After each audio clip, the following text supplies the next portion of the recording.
Mhm. Hey everyone, welcome back. We're now joined by author and 2024 presidential candidate Marianne Williamson. Marianne, thank you so much for joining us today. We really appreciate it. Oh, thank you for having me. It's fun to be Yeah, here. I mean, so something I don't know how familiar you are with what we do, but we're sort of like an education channel grounded in thinking about philosophy, critical theory. Before I was doing this, I was a university professor, but YouTube's more fun. And a thing we often talk about is when we get into politics, often on our channel, we're not super explicit, but we'll say things like, if we do have a politics, it's that we should have empathy for everyone and that everyone deserves to have a nice life. And in looking at a lot of the things that you've campaigned on and that you seem to stand for, it seems like a lot of it does boil down to that in a really nice, simplistic in a positive way manner.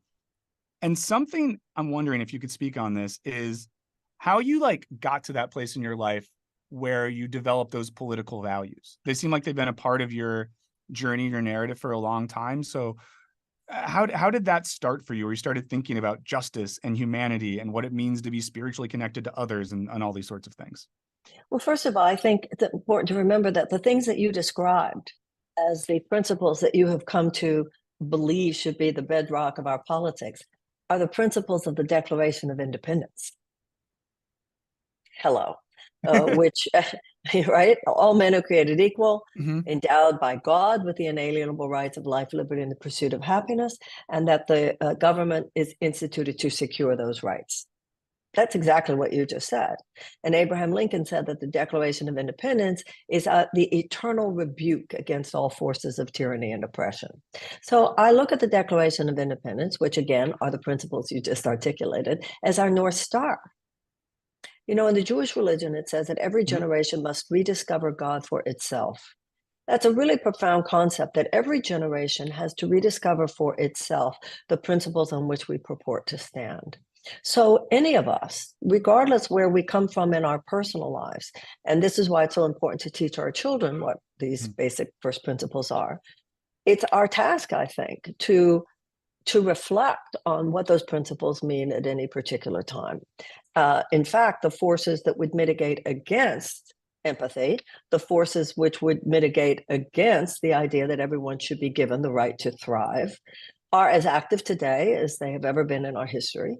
And when you look at the whole trajectory of American history, you see that these forces today are simply another iteration of the same stuff that's been with us from the beginning. Now, if you look at the arc of social justice movements in the United States, it's not an accident that they were based within religious circles. So, among uh, white abolitionists, much of this came from the early evangelical Hmm. churches in New Hampshire. The women's suffragist leaders were religious Quakers, and of course, Dr. King was a Baptist preacher. So anyone who comes from a place of genuine spiritual devotion recognizes that core to spirituality, not only the path of the heart, but the idea that that path of the heart is not only what should guide our lives, but that path also unites us. And when you have that as your grounding principle, then it simply flows from there that you want public policy as well as your own personal behavior to the best of your ability to be an open hearted response to the suffering of humanity. And Yeah. once again, this is not just your idea or my idea. This is what the Declaration of Independence says.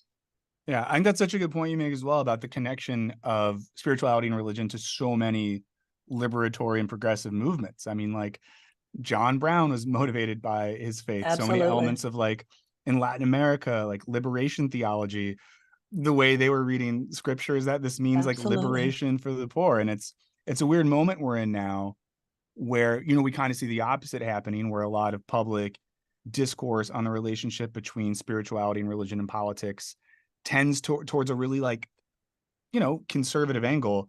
And I think in some ways is maybe that even like alienates people who are kind of maybe feeling like caught between their faith and where they see their like religious leaders leaning politically.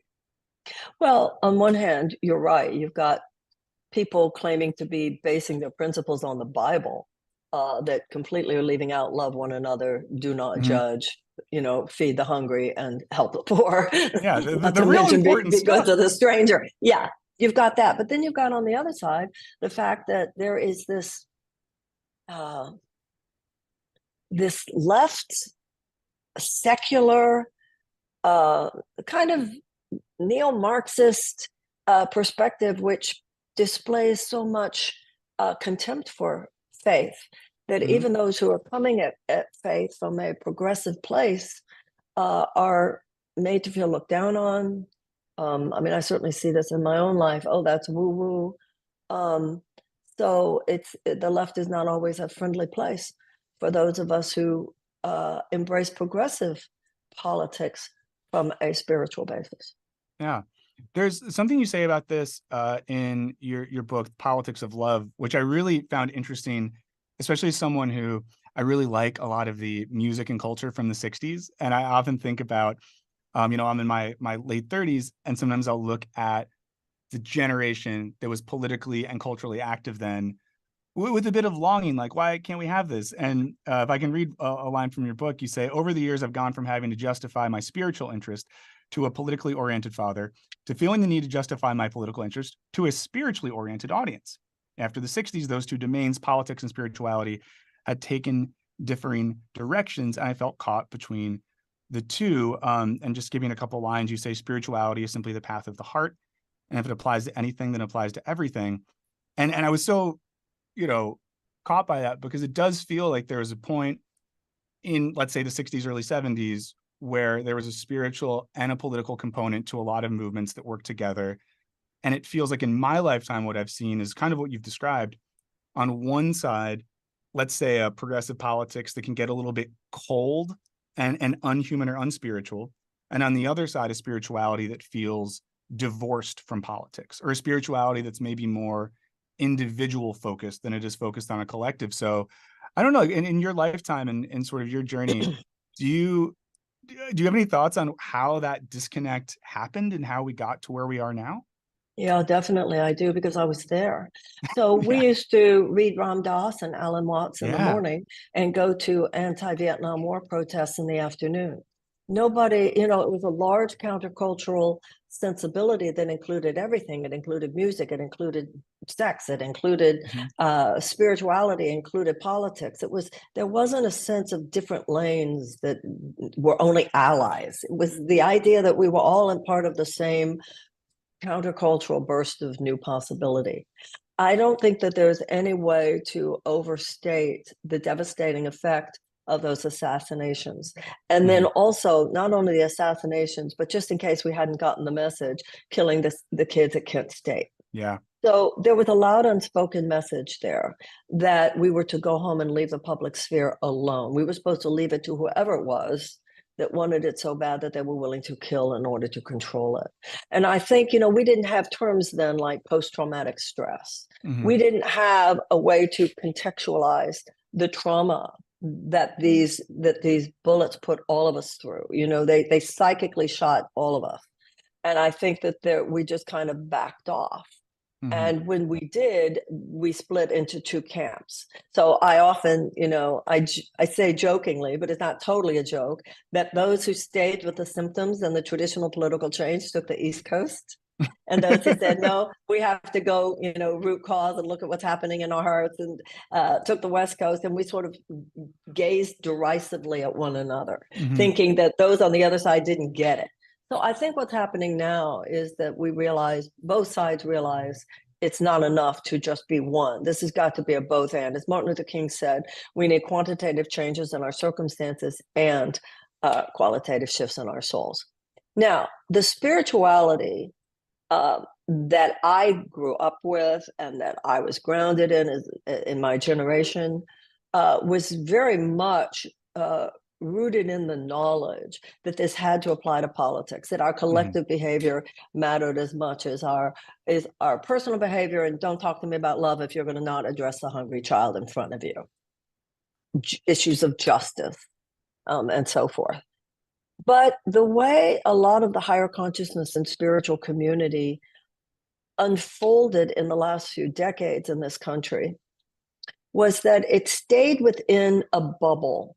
It had a lot of effect on book publishing, had a lot of effect on healing, on medicine, had a lot of effect on therapy, had a lot of effect on different in different areas of, you know, a more holistic, integrative approach.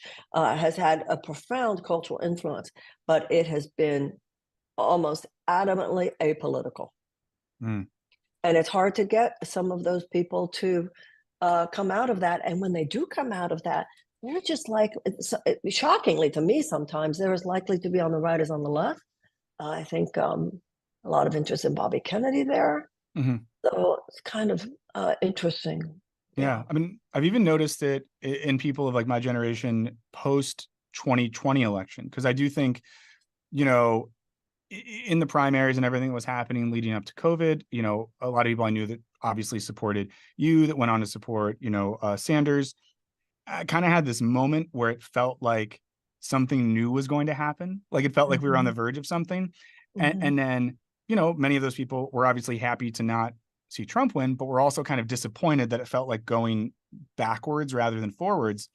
And a lot of people I know in the intervening years have kind of gotten more into spirituality, whether it's going to therapy or getting interested in like psychedelia and art and music and exploring inner consciousness. And there's a way in which, in some cases, you see people connecting that to their political values. And another way, it almost seems like there could be a little minor repetition of what you described that happened in the 60s and 70s, where some people were maybe like, well, we tried to do something politically, it didn't work out. Let's just like retreat into ourselves. Which seems like a danger in some ways. It is a danger, and also it's an excuse. It's an Yeah. excuse for not helping. It's a convenient excuse for not getting for not getting, you know, dirt underneath your fingernails, Mm-hmm. because it's enchanting to stay only within the purview of personal growth. It Mm-hmm. has its own because after all, it is about me, right? Mm-hmm. It is. So for me in my career, and you were talking about Los Feliz and philosophical Yeah. research before, the AIDS crisis burst onto the scene very shortly after I started lecturing, and started lecturing there, as a matter of fact. So for me, my career was never disconnected from an interface with serious human Mm-hmm. suffering. So I was never tempted. I was never tempted by that. First of all, by the politics that I was brought up with. You know, my father once said to me, "What happened to you? I raised you to wage the revolution. What happened to you?" And I said, "Daddy, I think love is the revolution. And look what Martin Luther King said, Daddy." And we reconciled on that. But at first he was like, "What are you doing? What are you doing?" Um, because of from the first it was my background, and you know, political background, and then just the suffering and the devastation and the human pain that was right in front of me. That disconnection never took place. Yeah. Well, so you mentioned your father, and something I find really Mm. interesting when reading about your life are some of these stories about him. You know, there's one that I know you've told a lot before, where you came home from school and were like, "Oh yeah, my teacher told us the Vietnam War The was domino good." theory. I was Yeah, explaining the domino theory to my yeah, parents. and that your dad just took the family to Vietnam to disprove that, which is Yeah, when I was incredible. talking, my mother's face was turning white. You know, I just, she knew what was coming. And my father Oh, stood up and said, "Sweetheart, when, you know, get the visas, we're going to Vietnam." that's incredible. Oh, and so learning about that, not to make it about me, but I am a new father. I have a 5-month-old at home. Um, What do you and have? a little girl, her name is Faye. I Yeah, have a it's a little 7-month-old granddaughter. oh, amazing. Yeah, so they're in the same little Mhm. cohort. So Yeah, your the same little generation. cohorts. That's amazing. But you know, a thing I think about, and I was thinking about this when reading some of the stories about, you know, your parents and how you grew up, is like the influence family can have. And, you know, I'm already starting to think like, what are the things and practices that I can do to, engender that Well, in you my should child? be. You should Yeah. be, because so much of her little brain is developing in that first year. Yeah. 90% of brain development is in the first 5 years, and so much of that in the first year. You talking to her, you having little books. I Mhm. know you and your Yeah. partner or your wife, whomever, or husband, whatever, Yeah. are very clear about that. Yeah, you're Uh-huh. right to be asking that question. It's very important. Yeah. So how important was that for you? Like having a father that was, and I assume a mother as well, parents that were focused on thinking about questions of justice and politics. I think a lot of people don't have that. Like, how important Well, was that for you growing up? well, my father was wage the revolution, and my mother was make sure you brush your hair while you're doing it, and both of It's a them were good a little bit combo. make sure you wear your white gloves. So I had it wasn't all your. My father was very he was like, I always say he was like a cross between William Kunstler and Zorba the Greek. You know, he's just a fascinating. Um, he was a fascinating person, actually. But I also, the older I've gotten in my development as a woman, Mhm. I've realized it was my mother who allowed it all to Mhm. happen. Mhm. You know, and Oh, that's amazing. yeah. Well, I definitely, yeah. I encourage anyone who hasn't heard these stories to go read in Marion's books and interviews. Very interesting. So to shift a little bit, a big thing that's important for us here at Wisecrack is education. The focus on our channel is trying to help people understand like what's going on in the world using pop culture, using media, and in hearing you speak, in reading about the policies that are important to you. Education comes up over and over again, and something that personally I find to be so heartening and so amazing. And before you came on the show today, we're actually discussing about the way in which universities feel very under attack, and there's all these attacks on any sort of like progressive education, and how in Florida, they're defunding teaching students about, gender and critical theory and African American history, the things that humbly I would say are some of the most important subjects. So I was wondering if you can speak on like why education for you is so important to your platform and to your policies. Well, first of all, when you were talking before about these basic principles, Hmm. what is government for?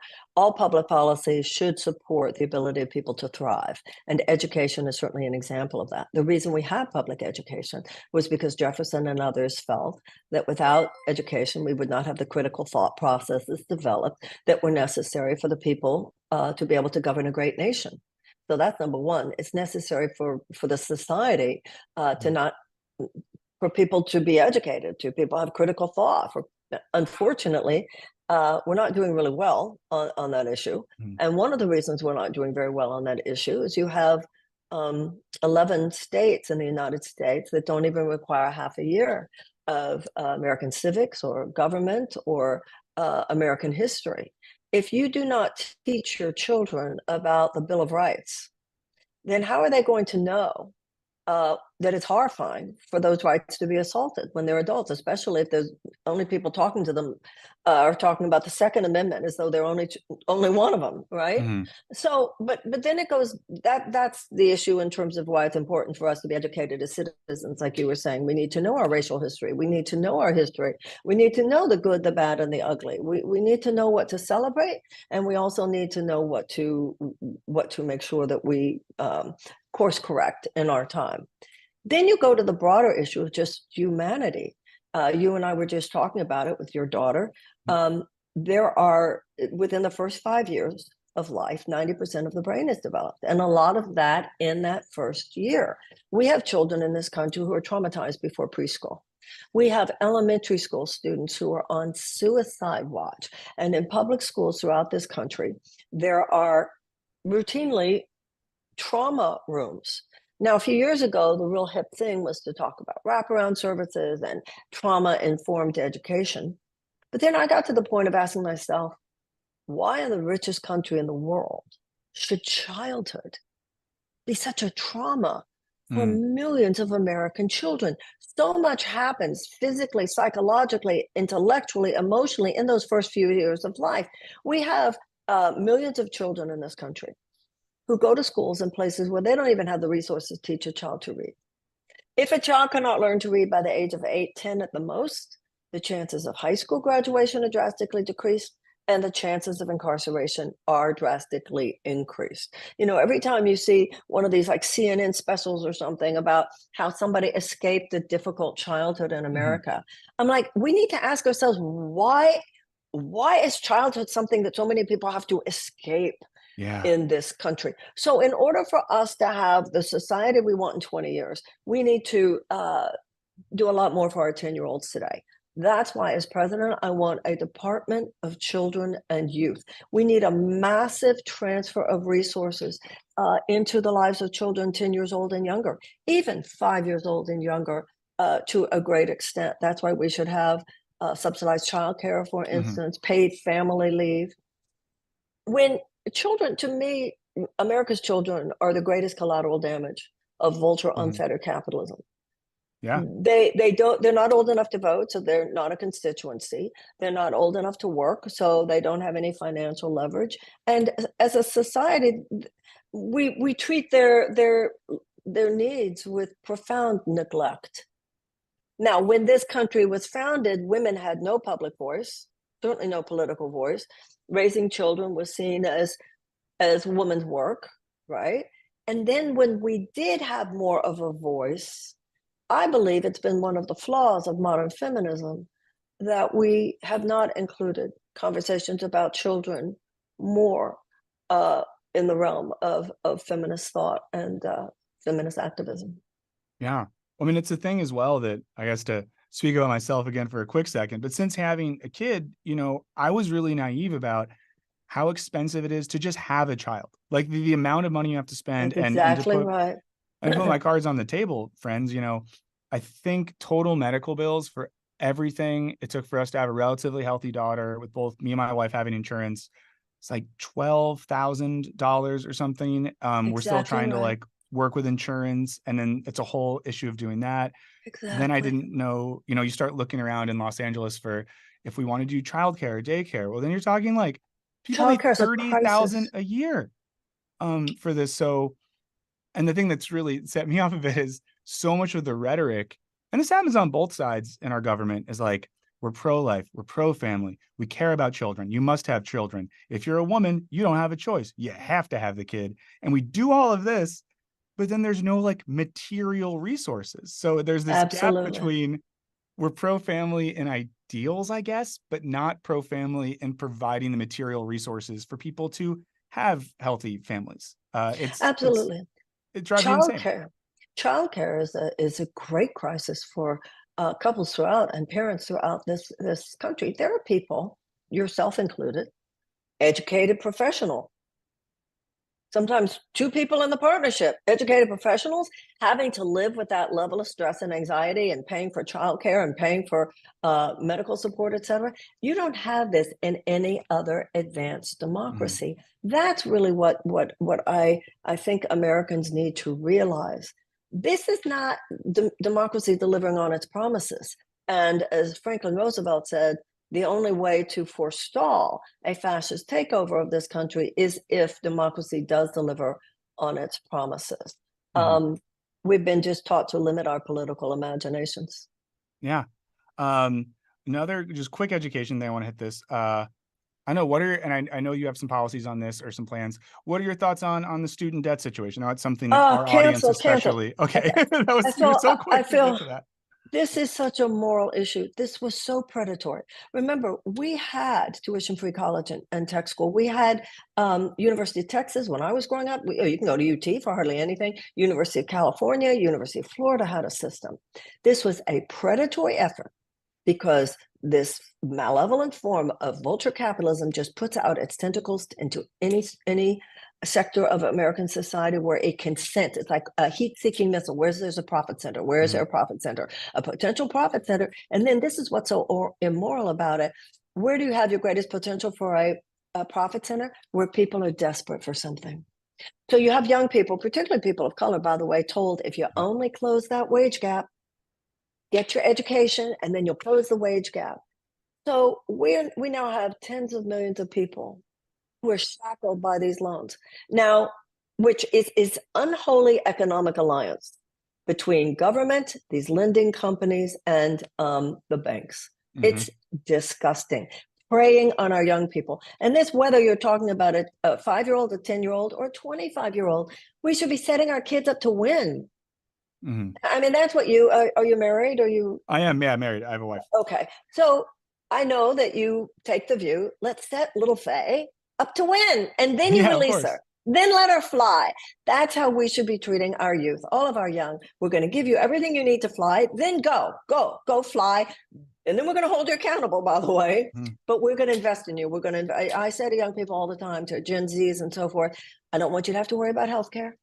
I don't want you to have to worry about the cost of college. Now, what you owe with the quid pro quo, go be everything you can possibly be. Be as productive, be as creative, be as good as a friend, as a parent, as a citizen. That should be the exchange. So these college loans, I can't even, first of all, debt is crippling, period. Yeah. And some people, you got boomers carrying tremendous debt. There are people just praying to get out of debt before they die. But also the idea of being in my 20s, carrying tens of thousands of dollars worth of debt. I certainly wouldn't be the woman I am today. I can't even imagine kind of what that would do to you. And also that a few people can make more money. And that's no different than the carcinogens in our food, the PFAS in our water, lack of healthcare, so that a few people and a few corporations can make more money. It's wrong, it's unjust, it's immoral, and it's not going to stop unless we, the people, step in. Yeah. I mean, something you say too, like, and the conversations that happen a lot, even in like Hollywood these days, you have so many young creative people who move out here. But what happens is those with debt don't end up with the freedom to create, to make things, to focus on things. You then have people who already have money, come from wealth. They're able to work on art. So then we have this weird cycle too, where the only voices that get to make things that represent our culture are people that come from that situation anyways. And it's harder and harder for, working people, people of color, women, queer people to get to like even make art to put their perspective out into the culture. An ever shrinking group of Americans who have easy access to healthcare, who have easy access to education, and as you were saying, just easy access to a career in which you really have the opportunity to spread your wings and thrive. And that's where money comes from. It suppresses the economy when we suppress our own creativity and productivity that way.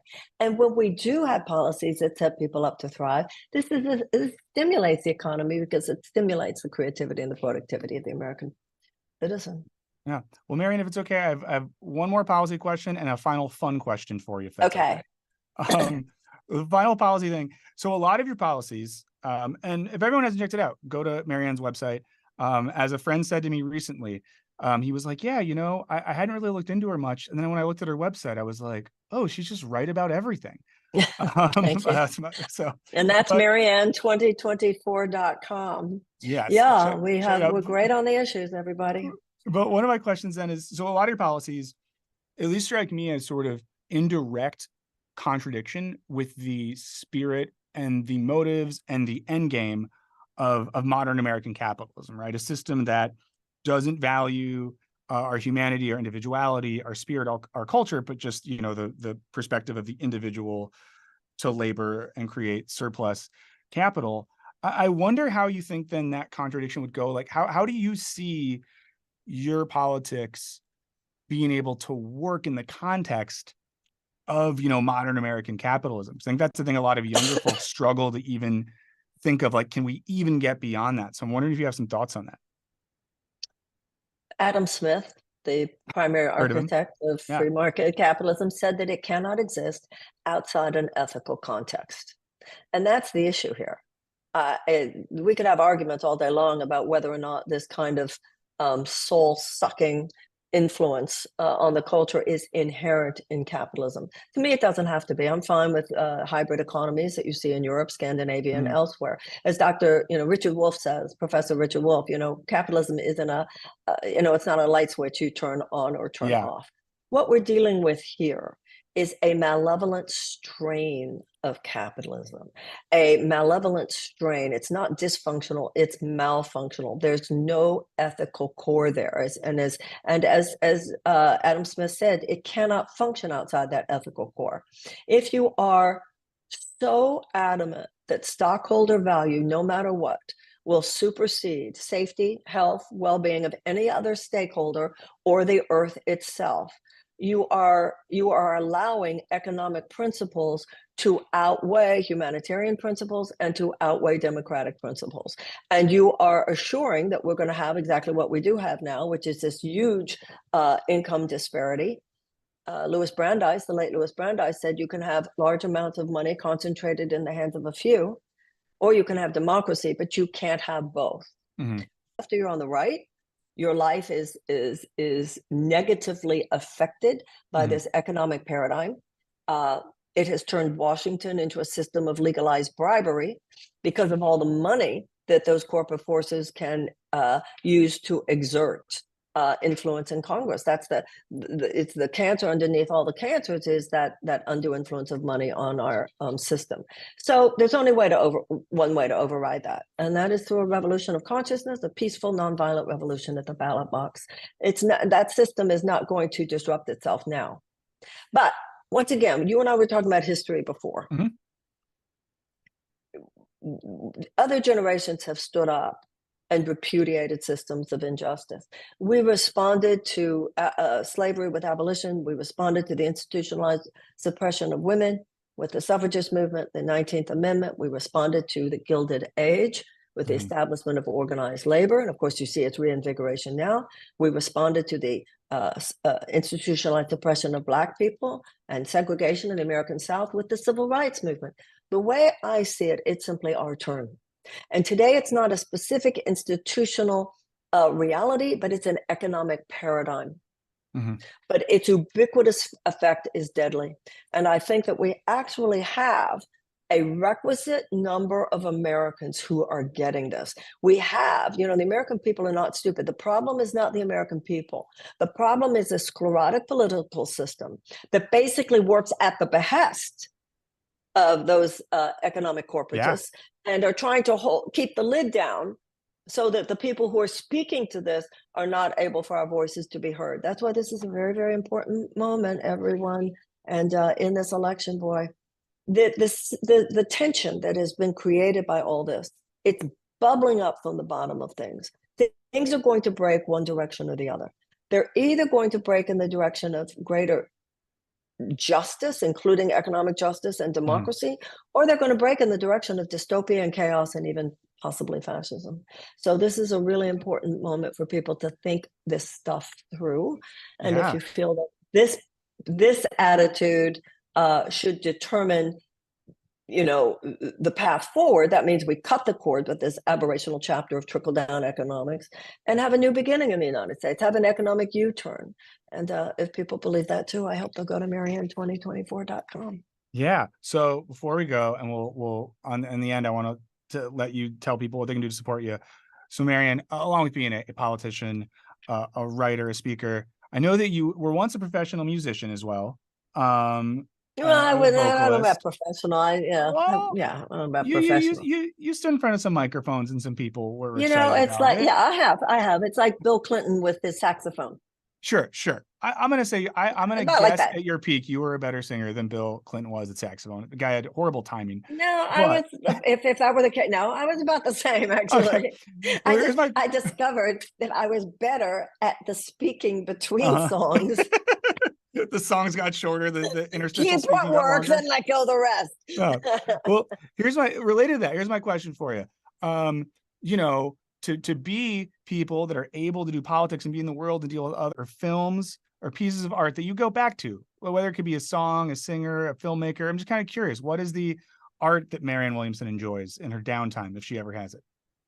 Bob Dylan. Awesome. Always. Never gets old, never stops feeding. Ella Fitzgerald, particularly live in Berlin. And I like literature. I like fiction. The older I get, the more I revisit. It's strange. Like I reread Anna Karenina. I think that a lot of the old novels, like when you read them when you were 20, you couldn't possibly.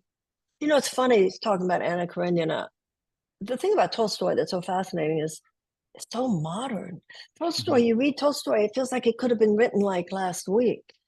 And I remember when I was rereading that book not too long ago, I was really dreading the end, you know. I mean, we all know what happens. Yeah. And I kind of just was dreading it. And then when I read it, I thought, oh my God, what a brilliant, ageless description of what happens in the mind of someone who is descending into suicidal action. Yeah.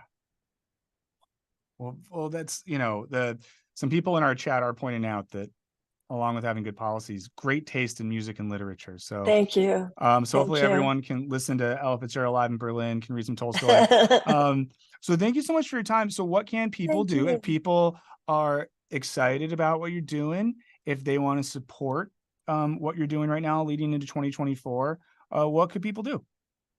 Well, thank you, first of all. Thank you for having me on. Um, what people can do right now is to take in at an ever deeper level how serious this is. I don't think Joe Biden will defeat Donald Trump. And Donald Trump getting into the White House again is a very dangerous prospect for our democracy. If you agree with anything I just said, please support my campaign. Go to Marianne2024.com. Do what you can. Support us financially if you can, because once again, the obscene way that the system operates to make sure that only those with a lot of capital or access to capital can get anywhere near the pinnacles of power. This is part of the crisis of our democracy. And also volunteer. Put it on your social media. Follow me on social media. Quote tweet. You know, make your own videos. Do whatever you feel moved to do. Gandhi was asked who is the leader of the Indian independence movement, and he said the small still voice within. So do what you know to do. Talk to people. We don't have a lot of time left. The first primary election is in New Hampshire, Mhm. January 23rd, and then there's South Carolina. I mean, it all goes. The system has it locked up, or it's trying to have it locked up, and I'm going to try to hold on, because what I find is that people, when they do hear what we have to say, there are a lot of people on both left and right who realize, yeah, the majority of Republicans as well as Democrats want universal health care, want tuition-free college and tech school. But the system makes it really hard for anyone to be heard that isn't one of them. And their idea of qualified is someone who is qualified to perpetuate and maintain the system as it is. So if you want to change and you think that I have something to do with that, or could have something to do with that, which I believe I could, then please go to Marianne2024.com. Throw in a buck if you can. Get loud, get active, and help us have a breakthrough, the kinds of which do make history and have made history before. Amazing. Well, Marianne, thank you so much for your time, and thanks for just speaking in a way that feels real and human and feels honest about what's going on in the world. It's very Thank refreshing you. Thank to you. have someone in your position speak like that and speak in a way that I think just feels genuine. So best Thank of you. luck. And thank you so much for Thank your you. time. And thanks to your team as well for setting this Yeah. up. I really appreciate Yeah. you all. God bless your little baby. Thank you so much, Marianne. Have a good one. Thank you. Okay, friends, that was Marianne Williamson.